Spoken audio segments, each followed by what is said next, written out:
Hello, good morning, ಸುಪ್ರಭಾತ. ಈ ದಿನ ಸೋಮವಾರ ಅಂದರೆ ಮಂಡೇ. ಇವತ್ತಿನ ಎಪಿಸೋಡ್ ಮೋಟಿವೇಶನಲ್ ಮಂಡೇಗೆ ನಿಮಗೆಲ್ಲ ಸುಸ್ವಾಗತ. ನಮಗೆ ಮೋಟಿವೇಟ್ ಮಾಡಲಿಕ್ಕೆ, ಜೀವನ ಆಸಕ್ತಿಯಿಂದ ಸಾಗಿಸಲಿಕ್ಕೆ ಏನು ಬೇಕು? ಒಂದು ಪರ್ಪೋಸ್ ಬೇಕು, ಅಂದರೆ ಉದ್ದೇಶ, ಧ್ಯೇಯ ಬೇಕು.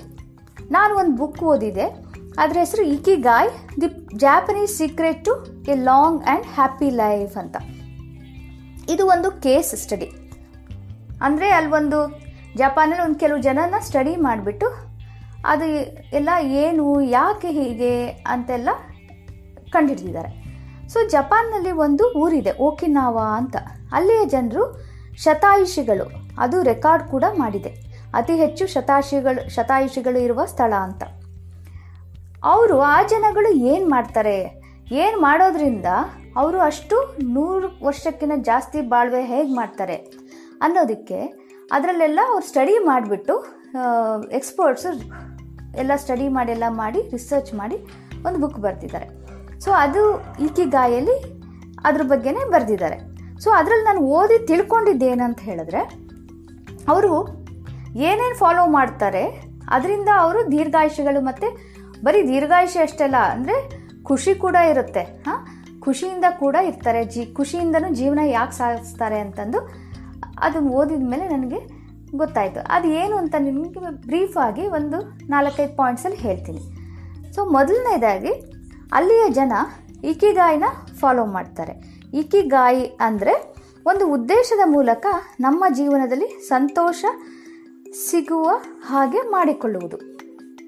ಅಲ್ಲಿಯ ಜನ ಅವರ ಪ್ಯಾಷನ್ ಏನು ಅಂತ ಕಂಡುಕೊಂಡು, ಪ್ಯಾಷನ್ ಅಂದರೆ ನಾವು ಏನು ಮಾಡಿದರೆ ನಮಗೆ ಖುಷಿ, ಉತ್ಸಾಹ ಸಿಕ್ಕುತ್ತೆ, ಅದು ಯಾವುದ್ರ ಬಗ್ಗೆ ಪ್ಯಾಷನ್ ಇದೆಯೋ ಅದನ್ನೇ ಮಾಡ್ತಾರೆ. ಮತ್ತು ಅವರ ಜೀವನದಲ್ಲಿ ಬಲವಾದ ಉದ್ದೇಶ ಏನು, ಸ್ಟ್ರಾಂಗ್ ಪರ್ಪೋಸ್ ಏನು ಅನ್ನೋದನ್ನು ಕಂಡುಕೊಂಡು ಅದನ್ನು ಫಾಲೋ ಮಾಡ್ತಾರೆ. ಎರಡನೇದಾಗಿ, ಅಲ್ಲಿಯ ಜನ ಲೈಫ್ ಸ್ಟೈಲ್ ಹೇಗಿದೆ ಅಂದರೆ, ಅವರು ಫಿಸಿಕಲಿ ಆ್ಯಕ್ಟಿವ್ ಆಗಿರ್ತಾರೆ.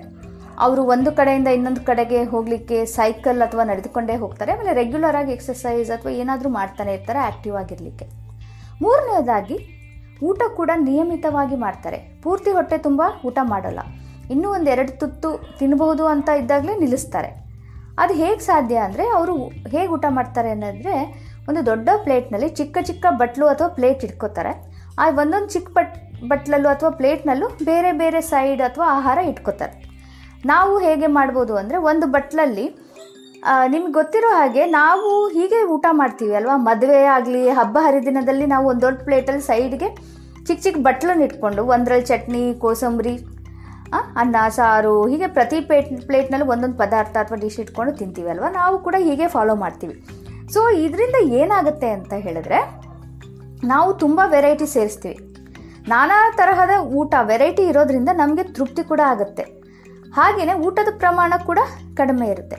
ನಿಮಗೆ ಎಕ್ಸ್ಪೀರಿಯನ್ಸ್ ಆಗಿರ್ಬೋದು ಅಲ್ವಾ, ನೆನ್ಪು ಮಾಡ್ಕೊಳ್ಳಿ. ನನಗೂ ಅಷ್ಟೇ.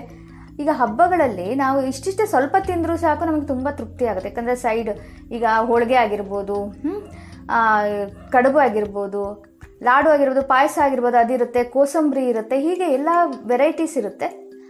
ನಾವು ಮೇನ್ ಊಟ ಅನ್ನ, ಸಾರು ಅದನ್ನು ತಿನ್ನೋದೇ ಇಲ್ಲ. ಈ ಸೈಡಿಂದನೇ ಕೋಸಂಬರಿ, ಪಲ್ಯ, ಇದಿಷ್ಟರಿಂದನೇ ನಮಗೆ ಇವು 3-4ರಿಂದ ನಮಗೆ ತುಂಬ ತೃಪ್ತಿ ಆಗುತ್ತೆ. ಮತ್ತು ಕ್ವಾಂಟಿಟಿ ಕೂಡ ಕಡಿಮೆ ತಿಂತೀವಿ. ಸೊ ಹಾಗೆಯೇ ದಿನಾನೂ ಹೀಗೆ ಮಾಡೋದ್ರಿಂದ, ಸೈಡ್ಸ್ ತುಂಬ ಇಟ್ಕೊಂಡು ಚಿಕ್ಕ ಚಿಕ್ಕ ಪ್ಲೇಟಲ್ಲಿ ಇಟ್ಕೊಂಡು ತಿನ್ನೋದ್ರಿಂದ ಏನಾಗುತ್ತೆ, ನಾವು ಕ್ವಾಂಟಿಟಿ ಕೂಡ ಕಡಿಮೆ ತಿಂತೀವಿ. ಹಾಗೆಯೇ ನಮಗೆ ತೃಪ್ತಿನೂ ಆಗುತ್ತೆ.